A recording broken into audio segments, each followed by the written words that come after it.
Vamos passar dois lados.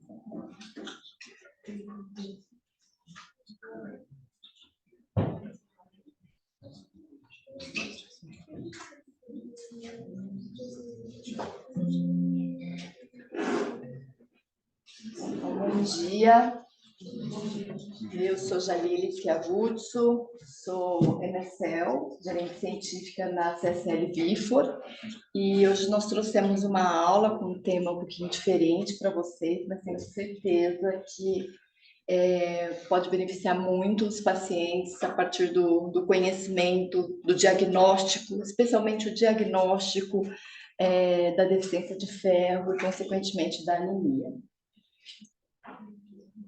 Então, a anemia ela é uma doença grave e muito prevalente na população e, infelizmente, negligenciada. Não tem uma especialidade clínica que abraça o cuidado com a anemia de forma integral, né? O hematologista, o ginecologista, o cirurgião bariátrico e diversas especialidades. É uma doença clínica, digamos assim. Ela afeta mais de 50% das mulheres em idade reprodutiva e aproximadamente 40% das mulheres grávidas no mundo. A maioria dos casos de anemia na gravidez são causadas pela deficiência de ferro. Lembrando que não existe, né, só a anemia por deficiência de ferro, uma série de anemias, mas as por deficiência de ferro são aproximadamente 40%. Essa anemia afeta a saúde e o bem-estar das mulheres, aumentando o risco de desfechos negativos para a mãe e para o bebê. A deficiência de ferro está associada com maior mortalidade em adultos e idosos, e os principais sintomas são fadiga, irritabilidade e fraqueza. A Organização Mundial da Saúde tem o objetivo de reduzir em 50% a prevalência de anemia em mulheres entre 15 e 50 anos de idade até 2025. Então, esses são os dados aí, um gráfico exemplificando aqui a prevalência da anemia global, mulheres entre 15 e 50 anos no mundo, 30,2%, e as mulheres grávidas, 41,8%. Em 2011, dados mais recentes demonstram que nas mulheres em idade fértil, 29% dessas mulheres têm anemia e as gestantes 38,2%. E nos bebês, 42,6%. Esses são dados do Brasil, ok? Então, as mulheres têm nem sempre... Olha, tá... Deixa eu ver se eu consigo tirar essa... As necessidades de ferro nem sempre são supridas através da alimentação. Por quê, né? A necessidade básica de ferro diário de uma mulher normal é entre 8 e 18 miligramas por dia. Já uma gestante vai para 27 miligramas por dia. Logo, através unicamente da alimentação, é bastante difícil para a mulher conseguir fazer a ingesta adequada de ferro sem suplementação. Então, o que acontece? A população feminina ela é particularmente vulnerável. Ela já inicia a gravidez com os estoques de ferro depletados, baixos. E, além disso, tem geralmente tolerância ou respostas inadequadas a uma terapia oral de ferro. Alguém já tentou, já fez? Alguém aqui já fez suplementação oral de ferro? Ninguém? Nenhuma das mulheres? E quais eram as sensações? Foi legal? Foi tranquilo? Geralmente tem diarreia, ou constipação, ou vários intercorrências gastrointestinais, que leva muitas vezes o abandono do tratamento. Então, durante a gravidez, ela já tem uma anemia, muitas vezes uma hemorragia pós-parto, e essa grande perda de ferro não é compensada pelo organismo, ok? Então, aí, durante a gravidez, ela tem essa situação, no pós-parto, ela segue com essa anemia, e depois, muitas vezes, ela tem sangramento uterino abundante. Apesar dessa alta prevalência da deficiência de ferro e anemia nas mulheres ao longo da vida, ela é essa condição subdiagnosticada e também subtratada. Esse sangramento uterino abundante, ele é considerado maior do que uma perda de sangue de 80 ml por dia. E ela afeta até 40% das mulheres no mundo, o que implica numa baixa qualidade de vida, uma vida social e relacionamento prejudicados e quase em quase 2/3 dos casos. O ponto é que, muitas vezes, a paciente chega no consultório não com essa queixa. Ela, muitas vezes, sangra excessivamente, mas sempre sangrou. Desde que ela começou a menstruar, ela tem esse sangramento abundante e ela considera isso normal. Não nas consultas com o ginecologista, muitas vezes identificado, questionado qual é o volume, a quantidade de absorventes que ela usa, qual é o fluxo sanguíneo que ela tem. Então, muitas vezes, a queixa dessa paciente não é sangramento uterino abundante. Então, essa sua tem causas estruturais, muitas vezes pólipo, adenomiose, leiomioma, causas malignas e causas não estruturais, como coagulopatia, causas ovulatórias, endometrial, iatrogênicas ou outras causas não classificadas. E o tratamento dessa causa subjacente da anemia por deficiência de ferro deve ser sempre considerado.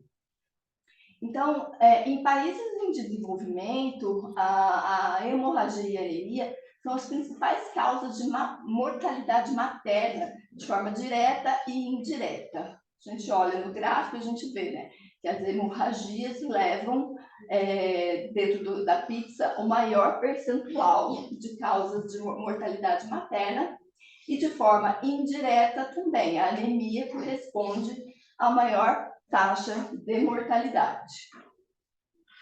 Então, essas consequências da deficiência de ferro são amplas e abrangentes. Levam aí transtornos neurológicos e cefaleias, redução do desempenho físico, fadiga, cansaço, baixos níveis de energia, termorregulação alterada. Então, uma pessoa que está sempre ali com os pés e mãos muito frios e sente um frio exacerbado, que às vezes não é compatível com a temperatura, tem depressão, redução do desempenho mental no trabalho, além de uma capacidade cognitiva reduzida, tem uma defesa imunológica prejudicada, então está mais suscetível a ter as infecções, taquicardia e, às vezes, unha quebradiça, queda de cabelo, enfim, uma série de sintomas que também cursam com sintomas de várias outras patologias, não só a deficiência de ferro. Então, o diagnóstico laboratorial dessa deficiência de ferro que ele se dá através da interpretação do hemograma ferrocérico, saturação da transferrina, ferritina, PCR, né? A saturação da transferrina, ela muitas vezes não vem direto no exame de sangue, então ela pode ser feita através do cálculo da divisão do ferrocérico com a capacidade total de ligação do ferro vezes 100. Então, a hemoglobina, o padrão de referência, o valor de referência da consideração, né, da classificação da anemia a hemoglobina acima de 13 em homens, a partir de 12 anos, e abaixo de 11 para mulheres. ok? Para as mulheres no pós-parto, acima de 12, ok? Então, abaixo desses valores de referência, ela é considerada anêmica. Então, quando a gente avalia os níveis de ferritina sérica e também considera os valores de PCR, a gente vê, né? Então, se ela tem um PCR acima de 5 e uma ferritina abaixo de 30 nanogramas por ml, então a gente considera que ela tem, então, uma deficiência de ferro. Então, se ela tem um PCR, né, os valores de referência são normais, mas a ferritina está abaixo de 100 e um PCR acima de 5, ela também tem uma deficiência de ferro. Então, continuando, uma hemoglobina dentro dos valores de referência, mas um PCR acima de 5 e aí uma ferritina entre 100 e 299, e aí a gente considera também a saturação da transferrina abaixo de 20%, ela também tem uma deficiência de ferro. Okay? Então, a gente tem uma distribuição desse ferro, um exemplo aí da distribuição de ferro corporal, no duodeno, no músculo, no fígado, no sistema mononuclear, fagocitário, nos eritrócitos, na medula. E a gente perde um pouco dessa hemoglobina pela descamação do tracto gastrointestinal e também da menstruação. Então, tem uma perda de ferro constante de 1 a 2 miligramas por dia. A gente tem aqui o exemplo de como esse ferro é estocado nos enterócitos, a função aí da regulação, da regulação, da homeostase do ferro no organismo, porque ele não pode ficar circulante, ele precisa estar estocado ou na medula ou dentro da hemoglobina. Então, ele é absorvido no enterócito, é regulado pela epsidina, que é um hormônio liberado ali pelo fígado, que faz o controle da saída desse ferro de dentro do enterócito para a corrente sanguínea, que vai se ligar na transferrina e vai ser, então, conduzido para a medula óssea para a produção, então, da hemoglobina, ok? Então, a prevalência da anemia da mulher, a prevalência... Você pode tirar ali para mim, por favor? Não consegue tirar. Põe para baixo. Não sai. Põe para baixo. É só juntinho. Não consegue. Prevalência da anemia na população feminina em mulheres com sangramento uterino aumentado SUA, ela é muito alta, faz a perda de sangue através da menstruação e pode causar anemia. Em mulheres com SUA, anemia ferropriva é uma consequência da perda excessiva do sangue e é observado maior nível de anemia ferropriva em mulheres que afirmam ter um sangramento uterino abundante em comparação com aquelas que informam um sangramento leve ou moderado. E esses sintomas de anemia ferropriva incluem fadiga, debilidade, enjoos, enxaquecas e alterações da capacidade cognitiva.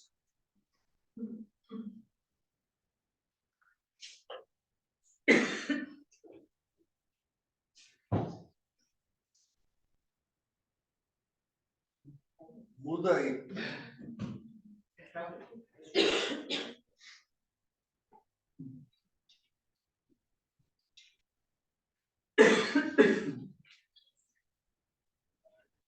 Então, a demanda do ferro na ginecologia, ela vai ser diferente nas diferentes fases da gestação da mulher, né? Na época que ela menstrua, ela tem um consumo maior por conta da perda sanguínea, e no primeiro trimestre da gestação um pouco menor, porque o bebê, ela parou de menstruar e o bebê também é pequeno, né? Não está em um grande desenvolvimento ali, mas a partir do segundo e terceiro trimestre da gestação, por conta do feto e da placenta, vai haver um consumo muito maior do ferro. Depois tem o período da lactação, que também reduz bastante, e depois ela volta a menstruar, volta a ter os mesmos níveis da época de não gestante, tá? Então, até 50% das mulheres não possuem as reservas adequadas de ferro para atender essas expectativas. Também tem uma perda importante, né, um consumo que vai ficar entre 450 ml de massa, por causa do aumento da massa eritrocitária, uma perda normal de ferro diária de 230 miligramas, um sangramento no parto, considerando aqui um parto normal, sem intercorrência, entre aproximadamente 400 ml, uma perda para a placenta de cordão umbilical de 90 e o recém-nascido leva mais 270 ml. Então, ali só no momento do parto, essa mulher tem uma perda de 1.240 miligramas de ferro. Essas implicações clínicas da deficiência de ferro no periparto, né, nas mulheres grávidas. Então, a deficiência de ferro vai levar a uma maior mortalidade materna, vai predispor a hemorragia no pós-parto, uma maior causa de morte materna, parto pré-termo, instabilidade emocional, pré-eclâmpsia, transfusão periparto, insuficiência placentária crônica.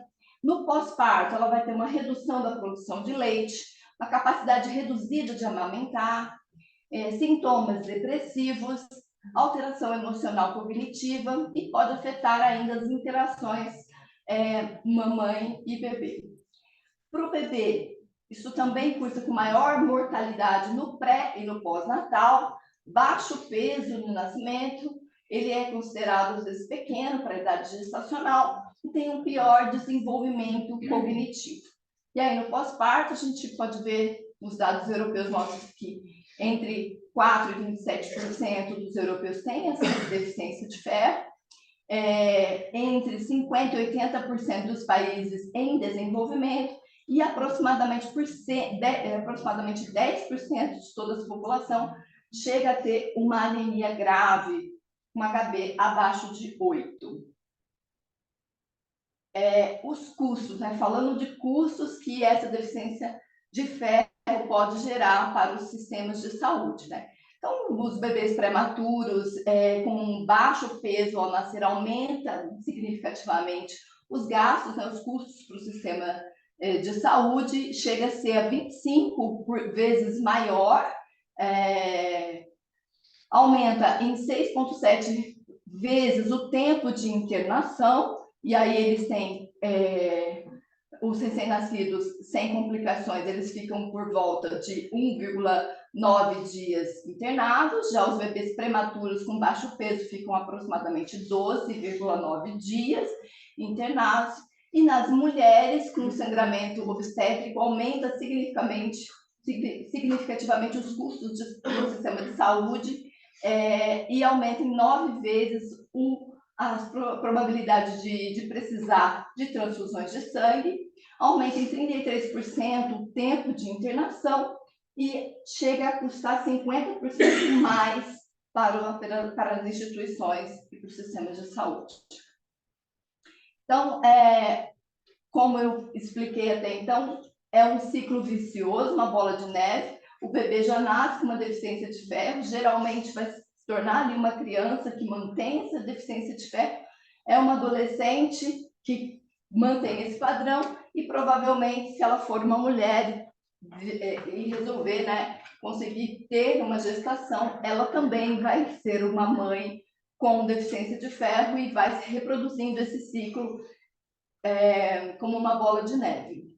Outros estudos aqui, eles demonstram, assim, eles cursam com a deficiência de ferro, demonstram que a deficiência de ferro aumenta o risco de infertilidade ovulatória.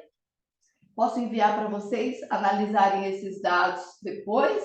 Outros estudos demonstram também que a deficiência de ferro também reduz como fala, desenvolvimento de folículo secundário nas mulheres tentantes. Mulheres tentantes não, esse estudo foi feito em animais, mas a gente pode extrapolar esses dados para os humanos. E aí, como que a gente vai fazer o tratamento da deficiência de ferro? Inicialmente, com uma boa investigação, partimos do princípio do diagnóstico da deficiência de ferro, uma orientação nutricional, e a reposição de ferro oral ou endovenosa, ok? Então, as recomendações de suplementação oral diária ficam entre 30 e 60 miligramas de ferro elementar. Tem uma recomendação condicional de 125 miligramas de ferro elementar semanalmente.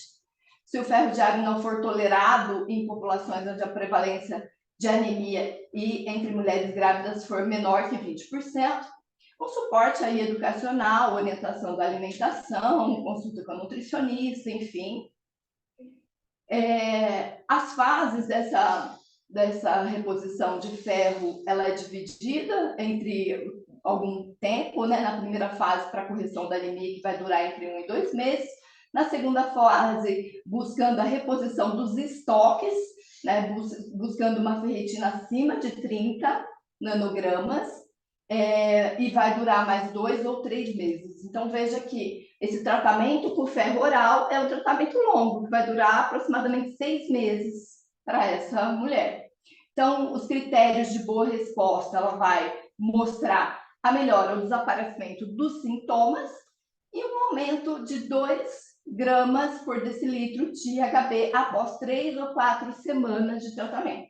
Então, dentro de um mês, ela já tem que ter uma resposta de 2 gramas por decilitro de HB. Ok? Comparação entre os sais de ferro, né, que a gente tem no mercado. Então, a gente vai ter ali o sulfato ferroso, ele é um medicamento administrado em jejum, então a gente tem esse problema, porque no caso da gestante não pode ficar em jejum, né? Ele tem uma eficácia elevada, tem altos efeitos adversos e uma tolerância ao tratamento baixa. O ferro carbonila e ferro quelado, ele tem uma eficácia, ele é usado durante ou após a refeição, tem uma eficácia intermediária, efeitos adversos intermediários, entre 30% e 35%, e uma adesão intermediária. Já o ferro lipossomal também é usado durante as refeições, tem uma eficácia elevada, eventos adversos considerado baixo, 10%, e tem uma tolerância ou adesão ao tratamento maior. E os complexos de carboidrato de ferro, ele também é usado durante a refeição, tem uma eficácia elevada, eventos adversos baixos, e uma adesão também considerada maior. Então, o ferro oral, ele continua sendo um tratamento preferencial, mas ele tem sérias limitações, porque ele tem uma absorção intestinal limitada, o tratamento é longo, tem altas taxas de eventos adversos e uma baixa adesão ao tratamento na grande maioria dos casos. E aí ele pode não fornecer as quantidades suficientes de ferro em condições inflamatórias e crônicas, como doença renal, insuficiência cardíaca crônica, doença inflamatória intestinal, entre outras condições que o paciente está inflamado. Então, quando também tem o sangramento menstrual normal, tem uma perda sanguínea crônica, então é difícil manejar esses estoques de ferro, porque a torneira continua aberta, os estoques continuam indo embora, mesmo que você esteja repondo, é muito difícil precisar quanto está saindo para calcular o quanto repor do tratamento oral. Já o tratamento com ferro endovenoso, tem algumas formulações, né, de baixas doses, como o ferro sacarato, então ele tem uma necessidade de várias infusões, e os ferros de alta dose, como a carboximaltose, a derismaltose, que fazem dose única. Então tem uma resposta mais rápida, eles também são considerados seguros, tem eficácia em situações de déficit absortivo ou condições inflamatórias maiores, e as indicações precisas são necessidade de uma resposta rápida, resposta inadequada ou intolerância ao tratamento com ferro oral e uma continuidade de sangramento. Então, como que são essas moléculas? Aqui está um exemplo das duas moléculas que a gente trabalha, noripurum, que é o hidróxido de ferro, e a carboximaltose férrica, que é o ferro inject. Ambos são suspensões coloidais de complexo ferro-carboidrato, constituído por um centro polinuclear de ferro, cercado e estabilizado por um carboidrato. A diferença básica das duas moléculas está na capa de carboidrato que os recobrem. O Noripurum, o hidróxido de ferro, é um medicamento mais antigo. A gente fala que que a carboximaltose foi uma evolução dessa molécula. O Noripurum tinha um complexo bem mais espesso, de carboidrato bem mais espesso, então a liberação desse ferro era mais dificultosa, mas isso fazia com que o medicamento, faz com que o medicamento continue sendo bastante seguro.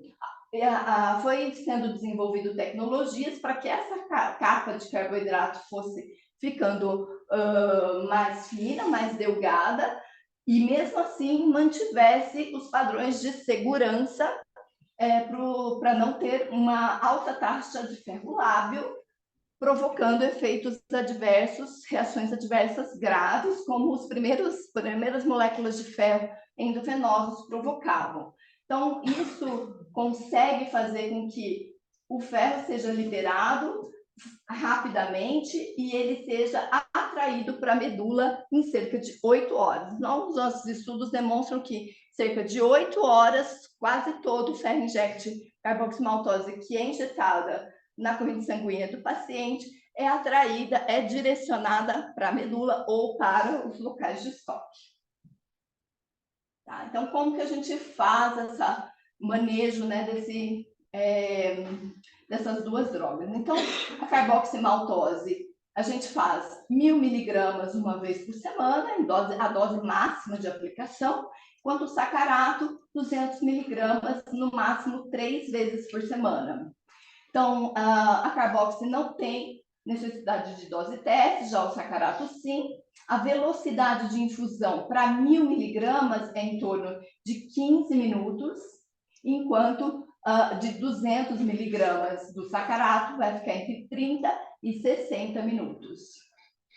O número de visitas, então, para fazer uma infusão de 1.000 miligramas para carboximaltose é uma infusão, já o sacarato 5 vezes, 5 infusões. Okay?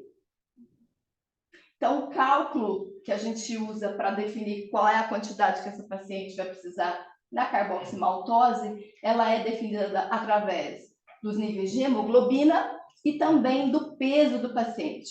Então, se a hemoglobina estiver acima de 10 e esse paciente pesar entre 35 e 70 gramas, ele vai fazer 1.000 miligramas, né, por infusão. Se esse paciente pesar mais que 70 quilos, 1.500 miligramas. Agora, se a hemoglobina estiver baixa, abaixo de 10, e esse paciente pesar entre 35 e 70 quilos, a gente vai fazer 1.500 miligramas por infusão. Se essa paciente pesar acima de 70 quilos, 2.000 miligramas. E aí, com cuidado de não administrar mais do que 20 ml, ou seja, 1.000 miligramas por infusão, entendeu? E também não é um medicamento para ser administrado via intramuscular. Esse medicamento, ele é considerado, tem risco B, então não há estudo para gestantes, né? Não há estudos adequados em mulheres, em experiência em animais não foram constatados riscos, mas foram encontrados alguns efeitos colaterais que não foram confirmados em mulheres, especialmente no último trimestre da gravidez. O tratamento, né, o algoritmo para tratar essa paciente, ela vai ser baseado aí no diagnóstico dessa anemia ou da deficiência de ferro, então sempre levando em consideração os níveis de hemoglobina. Então, considerada anêmica, abaixo de 11 a hemoglobina, e aí considerando os níveis de ferritina abaixo de 30, mas ela está no primeiro trimestre da gravidez, então o tratamento é com ferro oral. E aí vai acompanhando, vai vendo se aumentou, se foi responsiva ao tratamento, ok, segue com tratamento oral. Mas se ela não for responsiva ao tratamento, a gente tem que ir acompanhando, aguardar passar para o segundo trimestre da gestação e se essa hemoglobina não passou de 10, a gente pode seguir, né, a partir da 13ª semana com ferro endovenoso. se ela já está aqui no terceiro trimestre também e não consegue atingir os níveis de ferritina e da hemoglobina, segue com tratamento endovenoso e também no pós-parto da mesma maneira, ok? Atenção aqui é só se ela estiver aqui abaixo de 13 semanas e tiver com uma anemia grave, então o médico vai fazer a avaliação se pode, se deve correr esse risco, fazer o tratamento endovenoso ou se deve partir por uma transfusão de sangue.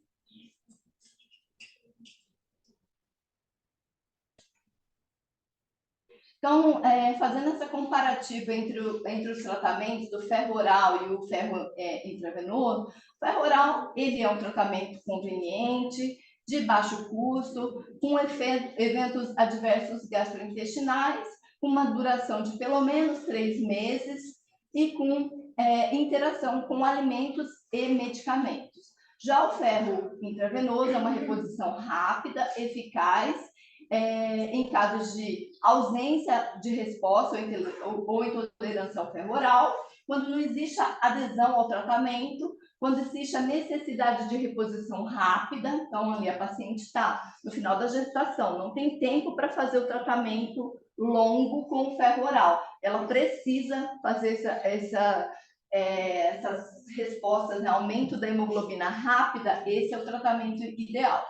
Mas ele requer ali uma capacidade, né, de infusão, da injeção, e os pontos a serem considerados é que existe risco de reações de hipersensibilidade, efeitos fatais e resultados de longo prazo ainda não são estudados em detalhes, tratamento deve ser limitado ao segundo e terceiro trimestre da gestação, desde que exista uma boa relação custo-benefício. Os consensos que recomendam a utilização dessa droga, a gente tem um consenso latino-americano, que faz, né, a recomendação do tratamento com ferro endovenoso a partir do segundo trimestre da gestação, e, em especial, ele define que o uso da carboximaltose é o tratamento de eleição a partir do segundo trimestre de gestação. Temos também a diretriz da FEBRASGO, para o tratamento da deficiência de ferro na gestação, da Federação Brasileira das Associações de Ginecologia e Obstetrícia, né? Então, ele também fala, né, para fazer o tratamento, o diagnóstico adequado, e se realmente a paciente tiver uma intolerância ao ferro oral, baixa absorção, ou outras condições como doença celíaca, paciente pós-cirurgia bariátrica, porque, né, na cirurgia bariátrica ela já tem uma dificuldade de absorção. O sítio de absorção do ferro nessas pacientes está, muitas vezes, né, depende da técnica cirúrgica que foi feita, ela realmente tem esse sítio de absorção retirado e ela não consegue absorver ferro. Então, e também quando essa paciente tem já uma anemia grave, abaixo de 7. Então, aí o médico deve considerar o sacarato de hidróxido de ferro ou a carboximaltose, ok? E até no pós-parto, seguir com esse acompanhamento. Se ela continuar com essa condição, com uma hemoglobina abaixo de 11, ela também deve seguir com um tratamento endovenoso. Existem muitos estudos clínicos, não vou falar todos, estou trazendo alguns exemplos. Os estudos que foram feitos em gestantes, eles se dedicavam a verificar eficácia e segurança para a mãe e para o bebê. Eficácia no sentido de elevar a hemoglobina, então o tratamento é feito, consegue a resposta desejada, mais de 2 pontos de hemoglobina por infusão, e se sim, ele era considerado com desfecho positivo. E também seguro, senão cursava com consequências de mortalidade para a mãe e para o bebê, ou de sequelas para o bebê. Então, todos esses estudos demonstravam eficácia e segurança, e também analisavam a qualidade de vida dessas pacientes antes do parto. Então, fazendo um comparativo da carboximaltose versus ferro oral, esses estudos demonstravam que as pacientes que faziam tratamento com carboximaltose tinham uma melhora da vitalidade e da função social quando comparado com o tratamento oral. Observando só em um dos estudos, na tabela que eles trazem informações sobre segurança para o bebê. Então, comparando peso, tamanho, peso ao nascer, uma média, concentração de hemoglobina no sangue, quantidade de hematócrito no cordão umbilical, concentração da ferritina sérica no cordão umbilical. Fazendo essa comparação da carboximaltose com o ferro oral, não houve diferença entre os dois tratamentos. Ou seja, demonstrou que é bastante seguro para o bebê também, não teve alteração nenhuma para o desenvolvimento do bebê ao nascer e depois na vida dele ao longo de 5 anos. E aí, as últimas notícias que nós temos a respeito da carboximaltose, doutor, ela está aprovada na Conitec, entrou para o rol da ANS também, então a partir de amanhã, dia 12, os convênios serão obrigados a liberar esse tratamento para todos os pacientes, né, cobertos das suas vidas, né? Só mais uma informação, quem submeteu esse dossiê para incorporação foi o próprio Ministério da Saúde, não foi uma solicitação da CSL Vifor, porque o Ministério da Saúde entende que todos esses benefícios causados, trazidos por essa droga, de redução de internação, de melhores desfechos, de menos reinternação dos pacientes, aí a gente falando dos pacientes cardíacos e todos os pacientes que podem se beneficiar desse tratamento, promovem uma redução de custos para o sistema, embora o valor da ampola seja maior. Mas não é só isso que é avaliado quando a gente avalia, né, o custo de um tratamento. Não é só o valor da ampola, é o valor do desfecho total. Ok? Aí, concluindo, a carboximaltose é um tratamento seguro, eficaz, melhora os níveis de hemoglobina, de ferritina, tem um ótimo perfil de segurança e conforto para o paciente, né? Quando a gente fala da comparação do maior competidor que a gente tem, que é o próprio Noripurum, que é um medicamento nosso, né? Uma infusão versus 5. Uma vinda à clínica de infusão versus 5. Entre 15 e 30 minutos de tempo de infusão versus 1 hora de infusão ou mais por infusão que esse paciente vem. Então, para o paciente é um conforto absurdo, sem tantos efeitos colaterais, é um medicamento com baixíssimos efeitos adversos. Então, é um benefício muito importante para os pacientes quando a gente fala de qualidade de vida e de melhora dessa questão da deficiência de ferro e anemia.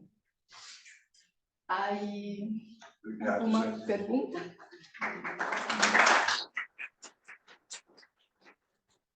Tem alguma pergunta? Vai. Obrigado.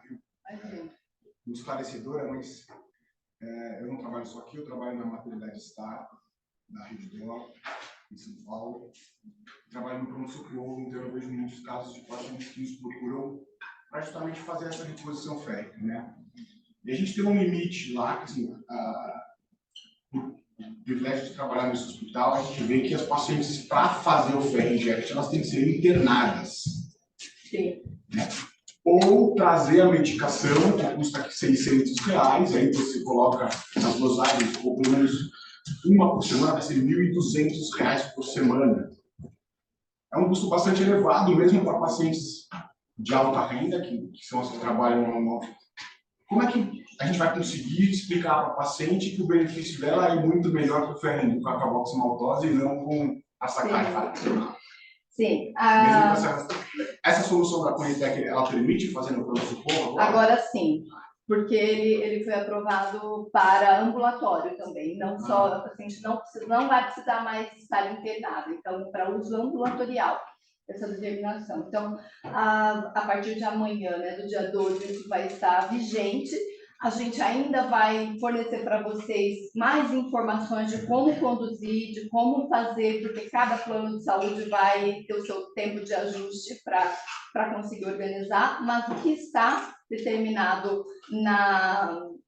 na determinação, né, no que foi publicado no Diário Oficial, é que para uso ambulatorial também. Então, justamente para isso, o paciente não vai precisar internar mais para fazer, né, para ser coberto. A questão da justificativa para paciente é uma questão assim numérica mesmo, né? Então, uma infusão que resolve tudo bem é R$1.600, mas a gente está falando de 1.000 miligramas de ferro, enquanto o outro é mais barato, é um tanto mais barato se você considerar o valor que ela, às vezes, né, tem ampola a ampola, mas que ela vai ficar ali pelo menos 1 hora fazendo a infusão, e ela tem 200 miligramas de ferro. Então, assim, é mais barato o valor da ampola, mas se você calcular o valor, a quantidade de ferro que ela está, de fato, recebendo, ele acaba ficando bem próximo, assim, em valores reais, né? Se calcular o valor do miligrama do ferro, entende? Acho que, assim, o maior benefício para o paciente é essa comodidade dela fazer poucas infusões. Então, assim, o Noripurum é um medicamento excelente, né?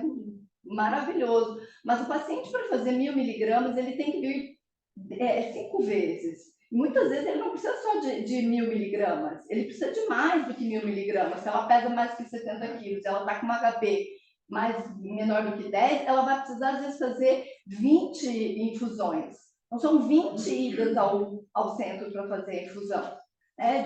Para mais de 1 hora cada vez que ela vai. Então, o que a gente vê é abandono de tratamento. O paciente não faz nem 10 infusões.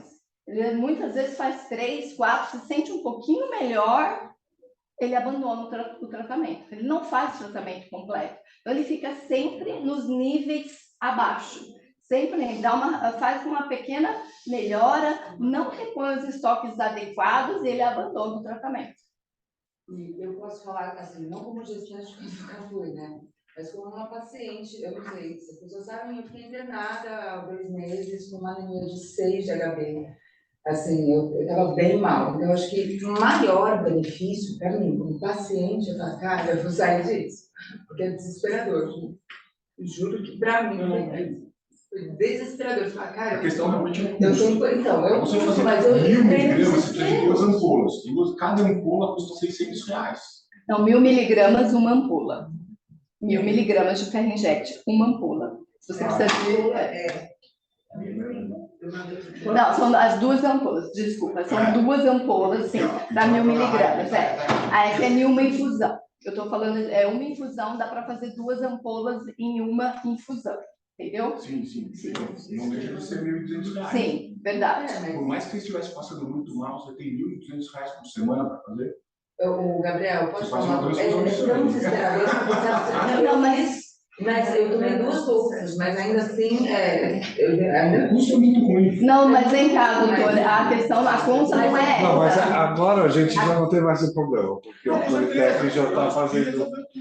Não, mas a questão é que essa paciente vai precisar deste tratamento 2 vezes ao ano.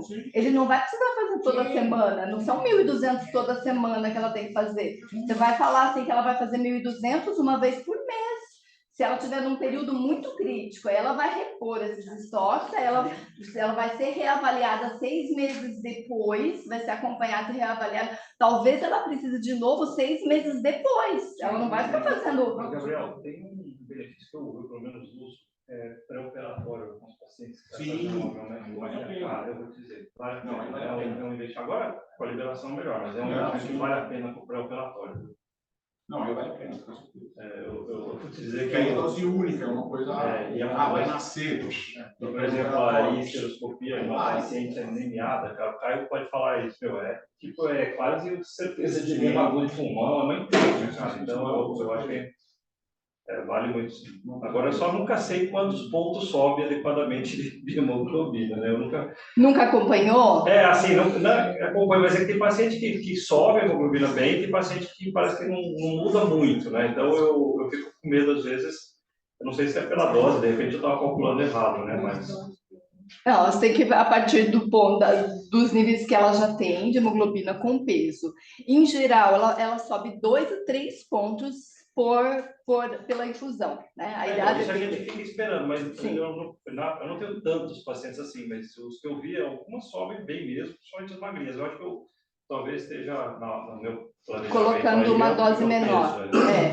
O peso do paciente é super importante, porque é diluído, né? Ela tem uma quantidade maior de sangue quanto mais peso ela tem. Mas com certeza, assim, né? Aí você refaz os exames para avaliar a cada 15 dias. Você fez a infusão, 15 dias depois você faz os exames de novo, porque vai ter o pico aí da produção de hemoglobina. Ok? Obrigado, Jolie. Obrigado. Eu que agradeço a oportunidade. Foi um prazer. Fico à disposição se vocês quiserem receber os artigos que nós mencionamos na aula. Pode mandar uma mensagem, um e-mail para mim ou para o Márcio. Envio todos os artigos e mais informações se vocês tiverem necessidade, tá bom? Obrigada. Obrigado. Eduardo, por favor.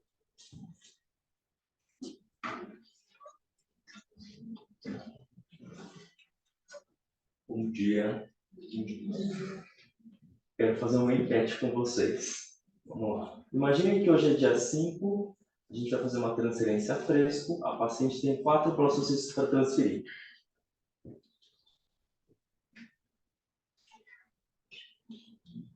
Está passando, viu?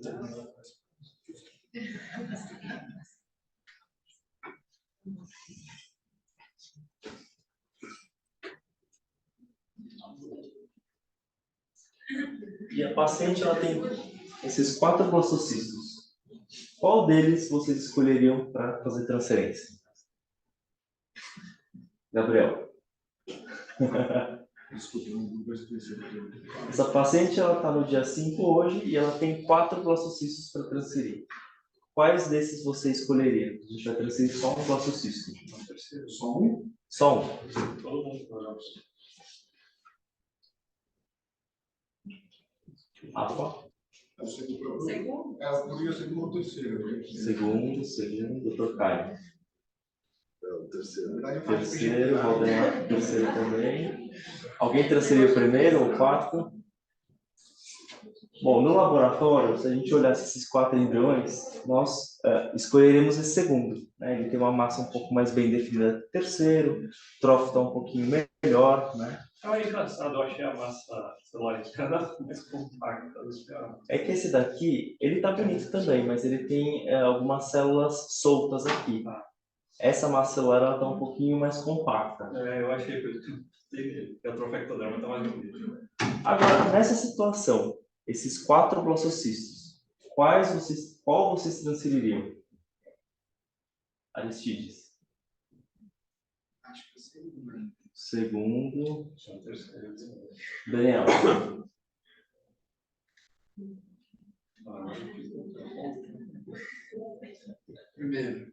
Primeiro, doutor Caio. Eu acho que eu ia de primeiro. Primeiro, Valdemar no terceiro, né? André. Segundo. Ninguém transferiu o 4?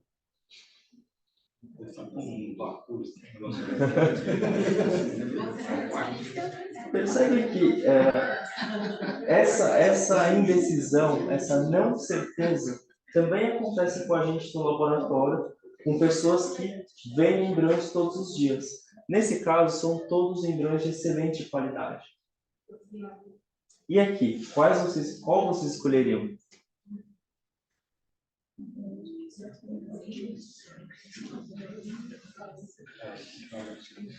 Segundo. Merlin. Segundo. Doutor Caio, segundo também? Eu estou no segundo, quarto. Segundo ou quarto. Quando a gente tem embriões de boa qualidade ou embriões de qualidade ruim, é muito difícil da gente selecionar o melhor embrião. Então, hoje eu vou falar para vocês um pouco sobre o time-lapse e a inteligência artificial. Como essas ferramentas elas podem nos ajudar em situações como essa.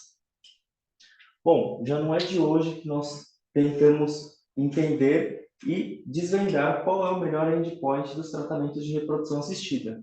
Mas esse artigo, que é de 2004, ele já nos diz que o melhor endpoint dos tratamentos é uma gestação única, gestação a termo e a taxa de nascido vivo por ciclo iniciado. Mas ao longo desses quase 20 anos, a gente incluiu mais algumas coisas, como, por exemplo, transferência de um único embrião para ter uma única gestação, para ter uma gestação única, no menor tempo possível. Para isso, a gente precisa fazer uma boa seleção embrionária, uma seleção embrionária que seja eficaz. E durante muitos anos, a gente fez a seleção embrionária através da avaliação morfológica, que a gente chama de estática. Estática porque nós, embriologistas, a gente vai tirar o embrião que está aqui dentro da incubadora, vamos pegar essa placa, levar até o microscópio e fazer uma avaliação daquele momento que o embrião se encontra.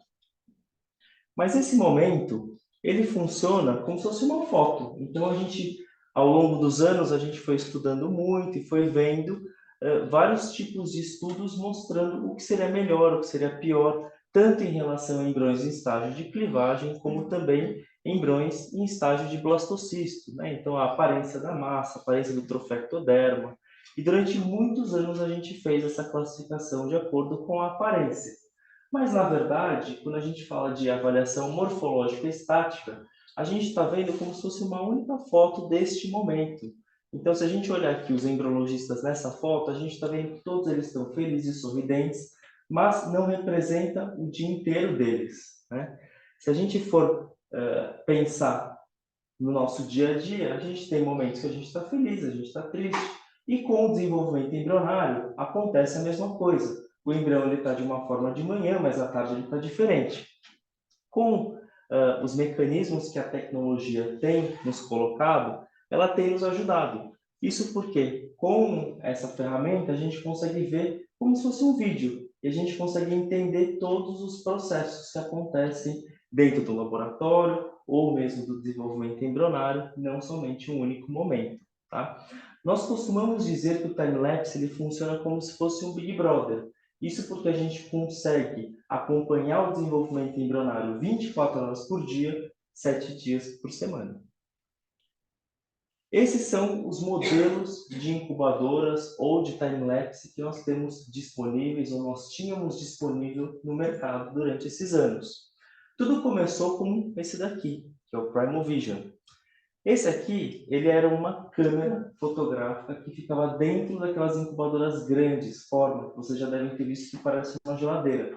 Então a gente colocava várias dessas câmeras aqui dentro da incubadora e ele ia fazendo uma filmagem, ia tirando várias fotos. Mas com o passar dos anos, criou-se um outro sistema. A própria incubadora, ela começava a ter esse sistema time-lapse. Então surgiu a Getty, a Miri, o Embroscope, hoje, mais recentemente, o Embroscope Plus, que é o equipamento que nós temos hoje na unidade de Moema. Então, o Embroscope Plus ele tem a capacidade de colocar 15 pacientes com 16 embriões cada. Mas é claro que não é o único modelo, é o único modelo disponível no Brasil, mas fora do Brasil existem outros modelos também. O Embroscope Flex ele foi desenvolvido por uma clínica no Japão. É uma clínica que faz muitos procedimentos, mas no geral as pacientes elas têm poucos folículos, ou seja, poucos óvulos, elas vão ter poucos embriões. Então eles preferiram ter mais pacientes dentro de um equipamento, mas com poucos embriões. Então ele tem a capacidade de 24 pacientes com 6 embriões cada. E o Embroscope 8, ele tem uma capacidade um pouco reduzida, né? Apesar de também comportar 16 embriões por paciente, ele comporta somente 8 pacientes. Mas o que essa ferramenta ela pode nos ajudar, né? A gente consegue entender todo o desenvolvimento embrionário. A gente não vê só um único momento, só uma foto. Então, todos os eventos que estão acontecendo ao longo desse desenvolvimento embrionário, nós temos acesso.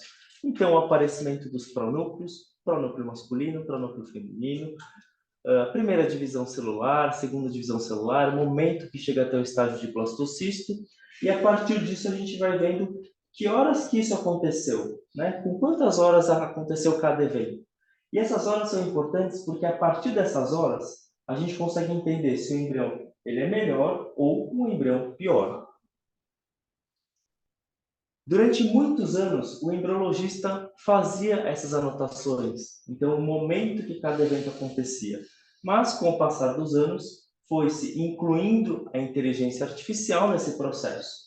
Então, hoje, a inteligência artificial ela já faz as marcações, mas o embriologista ele confere para ver se o equipamento está fazendo as marcações no exato momento certo. A partir disso, então, ele cria um modelo de implantação para selecionar o melhor embrião para ser transferido. Mais recentemente, criou-se um sistema de inteligência artificial direto, que a gente chama de black box. Estudou-se milhares de embriões e a gente não sabe exatamente qual é os algoritmos que essa inteligência artificial usa, mas ele já determina para a gente diretamente o melhor embrião, sem mesmo fazer essas marcações. Esse é o último software de inteligência artificial que tem no mercado pela Vitrolife, que é o que nós temos hoje no Ideia Fértil. Como que funciona essa inteligência artificial direta? Ela vai acompanhando todo o desenvolvimento embrionário e vai fazendo as próprias marcações desse software, então ele vê quando que acontece cada evento e ao final do desenvolvimento ele dá uma nota, que é chamada de score. Então, essa nota foi 9.5, essa 6.3 e essa 2. Então, aqui a gente consegue ver, claro que nessa imagem está muito fácil a gente ver que esse aqui é o melhor embrião, então, consequentemente, essa é a melhor nota. Mas quando a gente tem vários embriões de boa qualidade, ele também dá essa nota e ela consegue nos ajudar na escolha do melhor embrião para ser transferido primeiro. Então, aqui, por exemplo, a gente tem vários blastocistos. Esse blastocisto aqui é o de nota 9.2, é o que apresentou a maior pontuação, então ele preferencialmente vai ser transferido primeiro. Além disso, essa ferramenta ela também nos beneficia mostrando algumas coisas que a gente também não sabia antigamente. Por exemplo, se a gente for voltar ali na biologia, uma célula tem que virar duas, duas vira quatro, mas o que a gente passou a enxergar com o time-lapse é que muitas vezes isso não acontece. Então, de duas células, ao invés de virar quatro, vira 5 de uma vez. Então vamos ver esse vídeo. Perceba, ele é muito rápido, né? De duas células virou 5, muito rápido. Então, se a gente levasse isso no microscópio, ou a gente iria ver duas células ou 5, a gente não ia entender que isso aconteceu com esse embrião. E aqui da mesma forma, uma célula ao invés de virar duas, ela vira 3.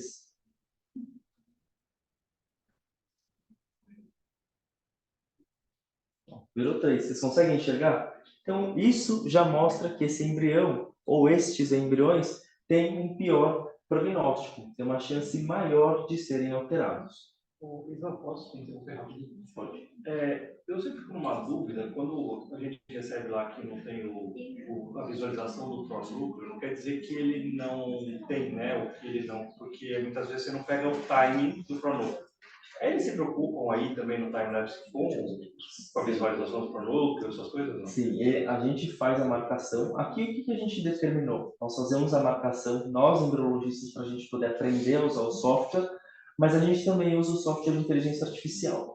Ele leva em consideração, sim, 1 pronúcleo, 2 pronúcleos, 0 pronúcleo, mas quando a gente está filmando, é diferente, porque a gente consegue ver o pronúcleo. O que muitas vezes a gente não veria, porque o que acontece? Se o embrião está muito rápido ou ele está muito devagar, se a gente tirasse ele da incubadora e levasse no microscópio, talvez a gente iria classificar como 0 PM.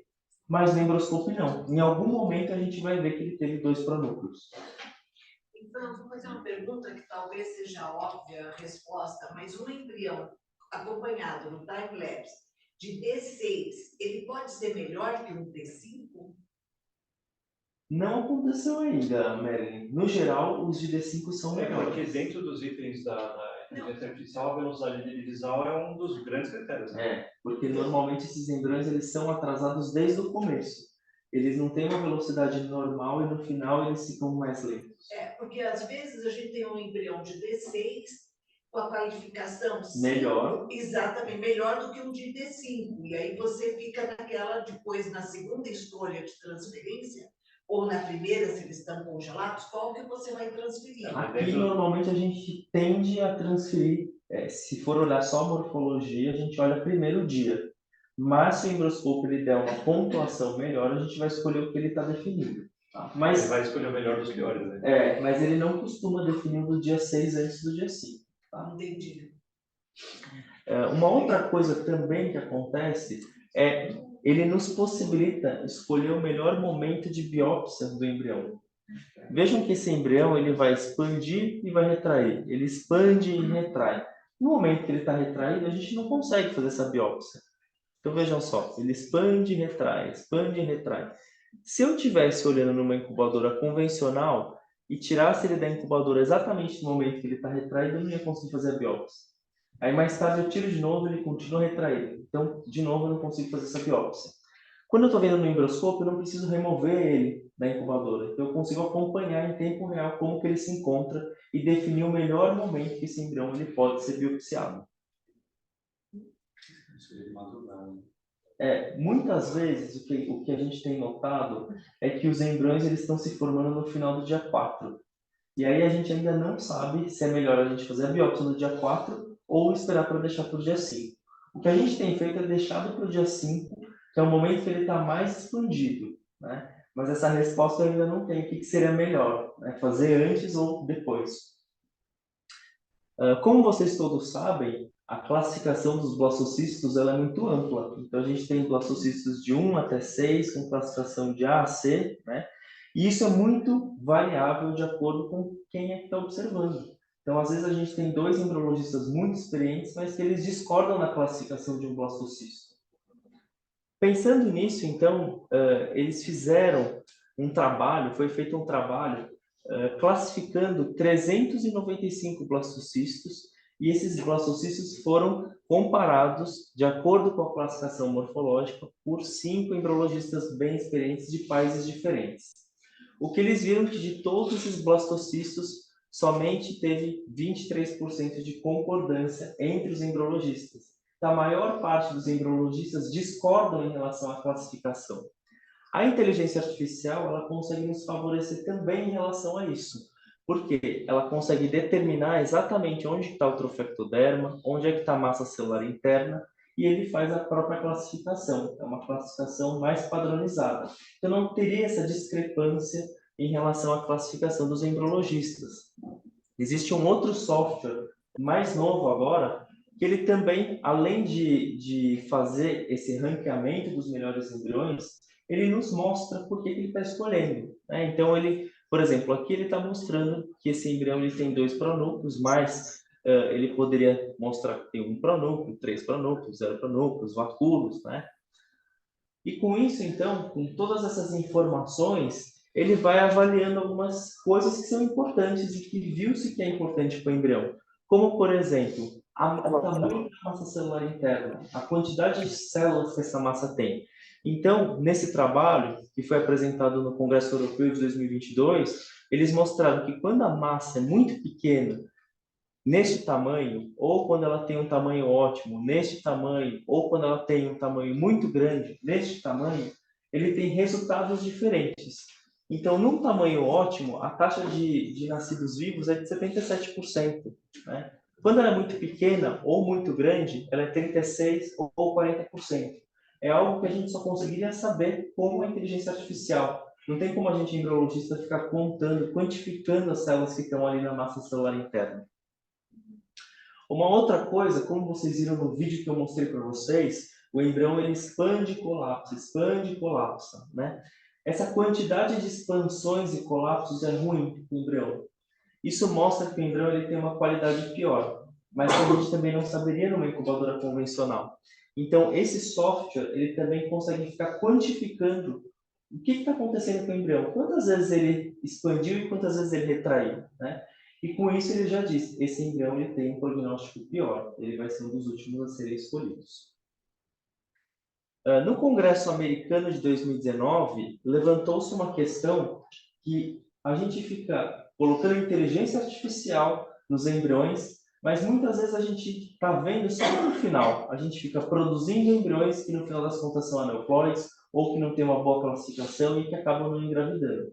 O ideal, no mundo ideal, né, seria que a gente conseguisse, olhando os óvulos, já saber quais óvulos têm um bom potencial. não depois que o embrião já está formado.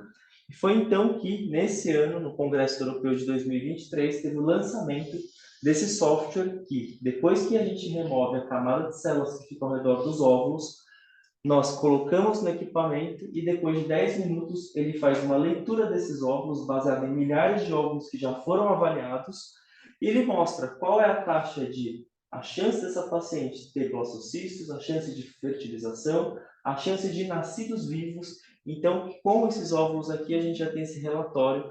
Por exemplo, aqui, com esses óvulos que essa paciente coletou, a chance dela ter um bebê saudável é de 24,3%. Tá?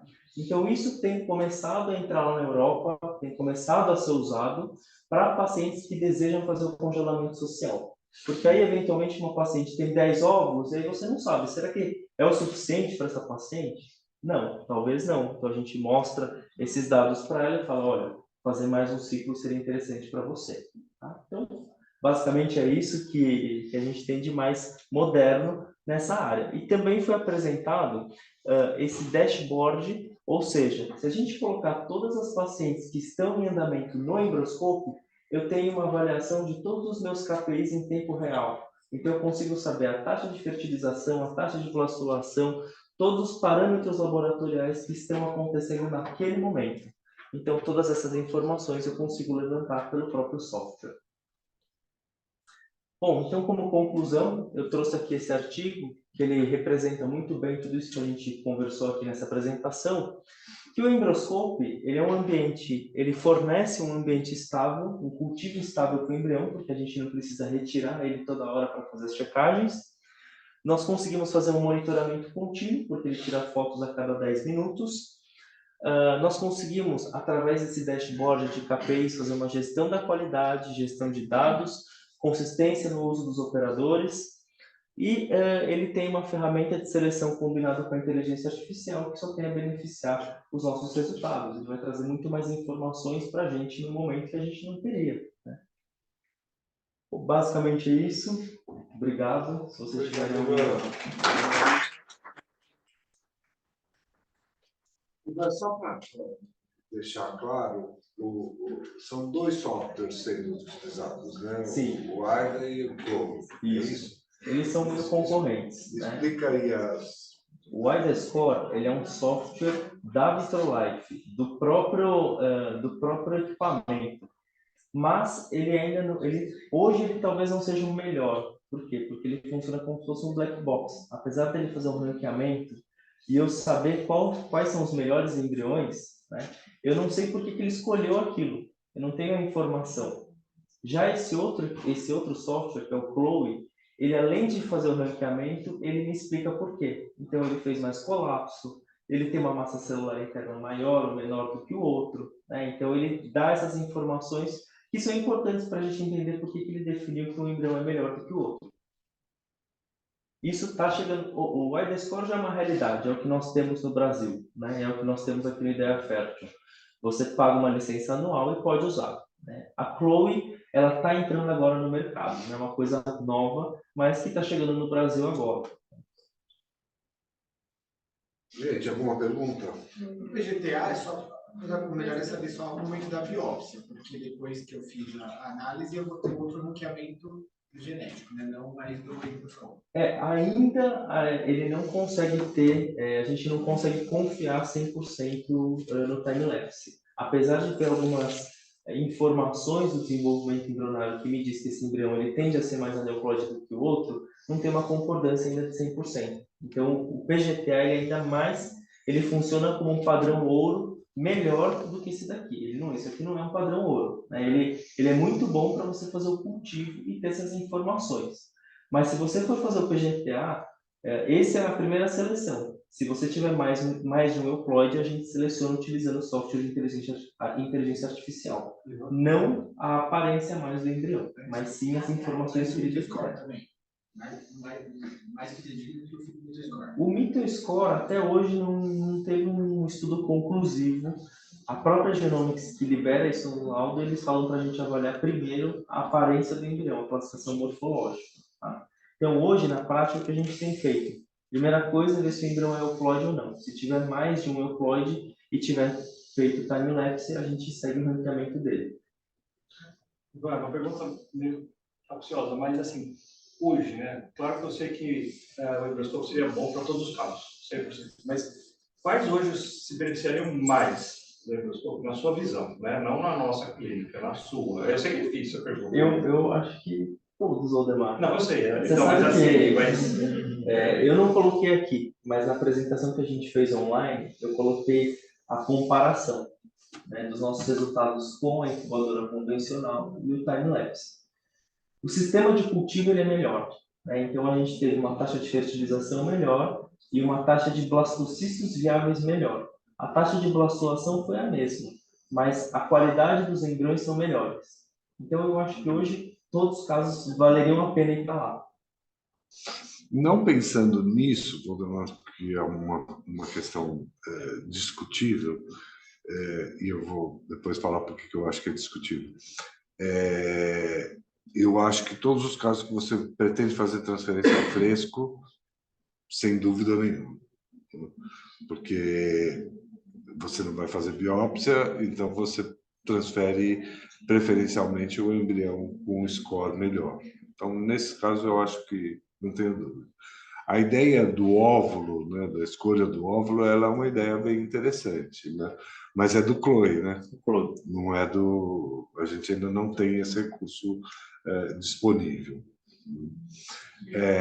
Eu acho que existe um grande erro aí na comparação do time-lapse com a K-System, no sentido que, à medida que você abre a K-System e tira o embrião para avaliar, você já não está comparando a mesma coisa. Eu acabei pensando que um caso Então, que teve uma taxa de formação de blastocisto menor poderia eventualmente se beneficiar mais. não, então, mas aí que a discussão seria o seguinte: você tem que comparar o mesmo meio, tudo exatamente igual, e não abrir a incubadora a não ser no 5º dia para avaliar qual embrião que vai ser transferido. Enquanto se você abrir nos tempos normais, você diminui a temperatura, você tem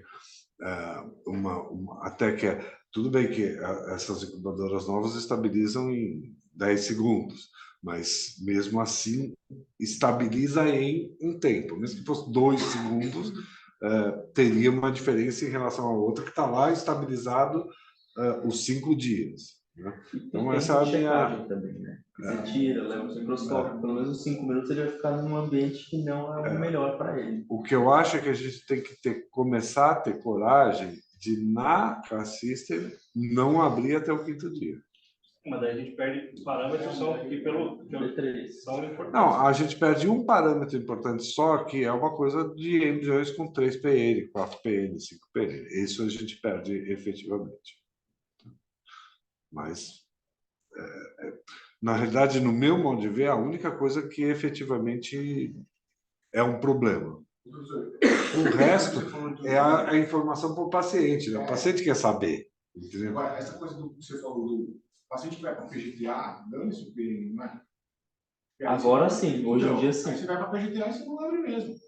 Então, não abre nenhuma. E aí você vai analisar com Mas não fazia-se o tiro do laser do T3 quando vai para a PGTA, para fazer a biópsia?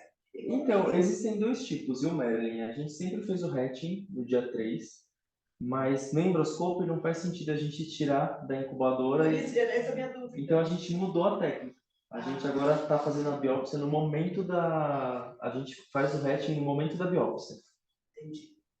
Alguns estudos até mostram que... Tem vários estudos, né? Mostrando que é melhor no D3 ou melhor no D5, fazendo o corte com laser ou o corte com flicking, que é quando a gente estrala as agulhas. Né? Então, a gente tem comparado os nossos resultados também. Mas aparentemente não tem sido melhor você fazer o hatching no D3, é igual. O que muitos laboratórios têm feito é assim, eles checam a fertilização no D1 e avisam a paciente que eles vão mandar a próxima mensagem só no dia 5. O D3 eles não olham mais. O que eu acho que é uma coisa que tem que ser feita mesmo. Porque é uma questão de estabilidade. Quanto mais estável o embrião ficar, melhor é para ele. Né? E eu acho que isso tem que ser uma rotina, viu, né? Tá bom. E a gente tem que botar isso no termo de consentimento informado, tem que botar isso em todas as coisas e tem que os médicos informarem, olha, nós vamos checar no primeiro dia para ver a taxa de fertilização e depois não checamos mais. Inicialmente até, porque tem muito paciente que gosta de... Isso é uma relação até médico-paciente, né? Tem paciente que gosta de, tipo, ver que está indo para já se preparar para a notícia ruim, né? Porque para se preparar para a notícia boa, a gente sempre está preparado. Para a notícia ruim é complicado. Então, tem paciente que às vezes, quando você, teve 7 óvulos e formou 2 embriões. O paciente já se preparou que a coisa está feia, né? Então, isso a gente perde total. E aí, quando você chega no dia, vai dar, não formou nenhum embrião. Do ponto de vista só em relação ao paciente, né? É uma né? coisa cultural, Valdemar, que a gente induz e conduz o paciente. A gente que está passando, porque ele não sabe as técnicas de laboratório, os detalhes de laboratório. Então, é uma questão da gente mudar a conversa. Foi para a incubadora, que só vai ser aberta daqui 5 dias. Então, vamos aguardar. É uma questão cultural Mas eu mesmo. estou falando, é cultural do ponto de vista de relação médico-paciente. Exatamente. Você faz um procedimento ele não sabe cirúrgico, que é vasculação, que é... Então, mas mesmo na cirurgia ele também não sabe, e você pode dar para o paciente algumas informações, tipo, puxa, olha, não consegui fazer tal coisa, olha, tal. Ele se prepara, às vezes, com um resultado negativo. É claro, é o que eu falo, isso é cultural, né? Não, mas eu acho que todas as pacientes, se você virar e falar, olha, nós não vamos dar informações sobre o embrião até o 5º dia, basicamente porque é melhor para o embrião ele ficar num meio estável e que a gente não olhe. Então, nós mudamos nossa conduta hoje e deixamos até o 5º dia. Acho que é uma coisa... Notícia vai para a embrioscópio. Aí você tem notícias... No embrioscópio você tem notícia a hora que você quiser. D1, D2, D5...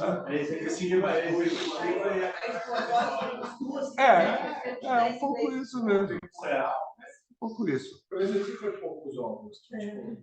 A gente podia fazer uma enquete primeiro para sentir, depois fazer.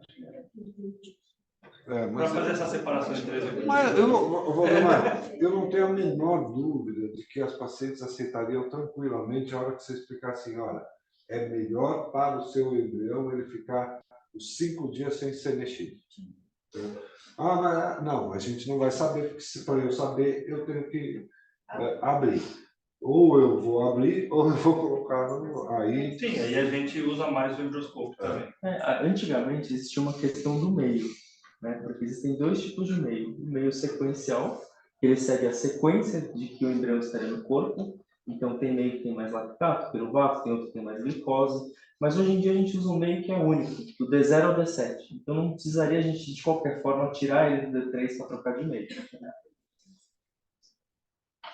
Perfeito, Ivan, obrigado. Isso são coisas... Eu não tenho a menor dúvida, só para... que nós vamos parar de fazer em algum momento biópsia de embrião. Eu não tenho nenhuma dúvida disso. A gente vai trabalhar com omics e inteligência artificial e o iDescore, o Chloe, qualquer um desses. O que tá vindo Mas de novo, não vai ter biópsia. O que está vindo de muito novo agora, eu acho que vocês já devem saber que tem aquela análise genética não invasiva, em que a gente tira o meio de cultura e manda para o laboratório analisar, mas que ainda não tem uma concordância de 100%, tá? Então, o que eles estão fazendo? Aproveitando os dados de não invasivo, juntando com inteligência artificial. Eu acho que esse é o caminho que a gente está indo para parar de fazer biópsia. Tá? Esse é o futuro próximo. Não, e a própria metabolômica entrando junto, né? Quer dizer, não é só as questões de você tentar achar o DNA, né, do embrião no líquido, porque se você acrescentar coisas, né, do tipo metabolômica, do tipo, provavelmente a hora que você fizer a inteligência artificial, você consegue analisar esses dados todos e não mais chegar em 90%, provavelmente em 99,9% de acerto. Mesmo porque o PGTA, esse negócio das rebiópsias, aí complicou um pouco, né? Mostrando que tem um erro aí forte. Não, provavelmente se você juntar metabolômica, genômica, inteligência artificial e imagem, você tenha uma precisão maior do que a biópsia de meia dúzia de células. Gabriel, você perguntou o custo. A gente está cobrando R$ 1.650 para fazer. Independente do número de embriões. Independente do número de embriões. Bom, alguma coisa, Keila? Tudo bem de centro cirúrgico, André? Débora? Edi? Pegou? Jéssica? Mariana está por aí? Sim, quero falar. Lema? Doutor Caio. Médicos?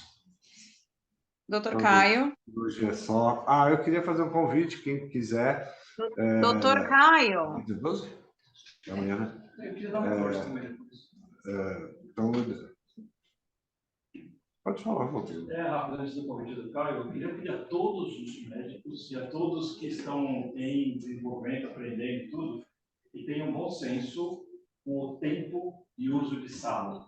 Por favor, é assim, bom senso, não quero mais nada, só quero bom senso. Está demorando demais, toma a rédea do procedimento, quem for mais capaz naquele momento e termina o caso. Porque a gente acaba prejudicando os casos sequenciais se a gente não prestar atenção nesse detalhe. Tá? A gente quer ensinar, todo mundo quer ensinar aqui, mas quem é o responsável pelo paciente tome a rédea quando perceber que passou o tempo daquele procedimento. Combinados? Isso é um acordo que a gente precisa fazer aqui para não prejudicar mais os outros casos. Eu acho que isso é bom senso, não é nada mais que isso, tá? Pode continuar ensinando, pode continuar fazendo tudo certinho.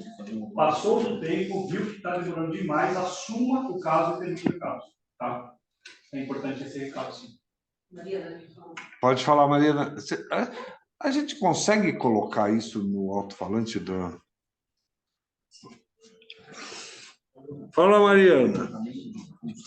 Doutor Caio, eu só queria pedir para, por favor, aproveitando que tem vários médicos... Vocês estão me ouvindo? Não é esse o grande problema. Alguém me ouve? O problema é ficar fazendo flush em paciente com 10 folículos, 15 folículos. Não tem cabimento. Não precisa. Entendeu? Se vocês experimentarem uma vez funcionar uma paciente com 15 folículos sem ficar fazendo flush, vocês vão ver que os ovos vêm como uma bomba. Entendeu? Agora, claro, paciente com 2, 3, 4 folículos, eu acho que vale a pena. Muitas vezes eu mesmo uso dessa forma para a gente ter uma... Oi. Conseguir o capital esse óvulo, tá? Mas bomba tem que saber usar também, né? Porque a bomba, se você ficar com o sangue parado muito tempo ali, é muito top também. Então você tem que ter uma expertise para usar isso, né? Tem um médico lá em Moema que ele pega esse 20, funciona. Por seringa grossa. Eu falei semana passada, não vou repetir.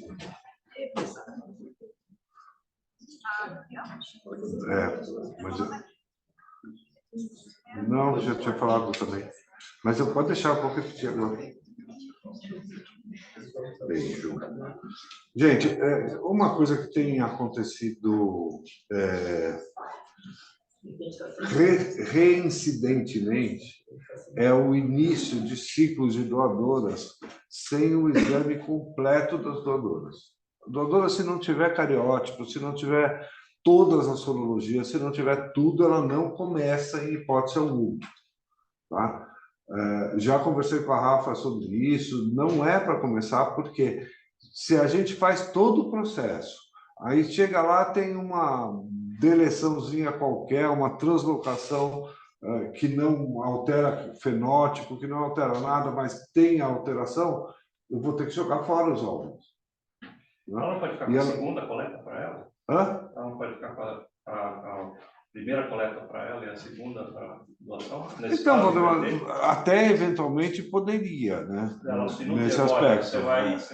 Eventualmente, sim. Mas eu prefiro, particularmente, que só comece doadora no momento que estiver com todos os exames. Ela tem o direito de saber, né? Porque se ela fizer isso e, de repente, tem uma alteração, ela vai ter que pagar o tratamento full, sim. Entendeu? Então, ela tem que ter o direito de saber se ela vai ou não. Então, não começa. Vocês têm começado, tem vindo paciente sem cariótipo pronto, não é para começar. E vai bloquear, a Rafa já conversei com ela, vai bloquear de qualquer jeito. Isso vale para cá e isso vale em Moema também. Né? Não começa. A não ser que você vire para ela e fale, olha, existe a possibilidade, se der alterado, mesmo assim você quer começar? Aí é outra situação. E aí ela já sabe que é para ela aquele ciclo. A gente não fez ela ficar com o primeiro ciclo, quer dizer, a gente optou pelo segundo, basicamente porque elas podem... As pessoas hoje pensam de tudo, né? Pensam em todas as sacanagens possíveis. Então, elas vão falar assim, não, ele vai ficar com o meu... com o segundo, porque ele quer saber como é que é o primeiro. Entendeu? Então, a opção de ser o primeiro, além do que o primeiro é sempre uma coisa que ela já sabe no segundo quanto que ela vai ter de desconto. Entendeu? Última coisa, gente, já que está bastante médico aqui. Quando vocês forem, principalmente paciente acordada, transferência de embrião, for mudar de médico, tem que deixar a paciente avisada para não ter surpresa na hora. Pode às vezes falar, vai ser tal pessoa, ou se você não sabe tal pessoa, eu não vou poder estar no dia da sua transferência e deleguei para o meu time, sei lá o quê, tal, mas tem que avisar a paciente, porque às vezes elas ficam bem chateadas depois lá no centro cirúrgico.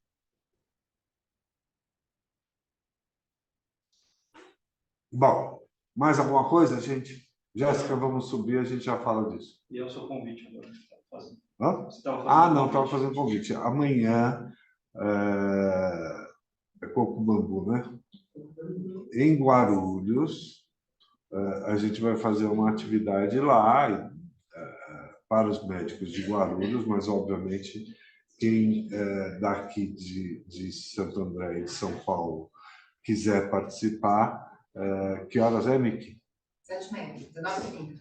7h30, a gente vai ter uma apresentação e um jantar. Vai ser uma apresentação de casos clínicos e logo em seguida o jantar. Tá bom? Quem quiser mais informações, aí eu passo o convite para vocês. É só pedir para mim que ela passe o endereço para todos. Muito obrigado pela presença de todos.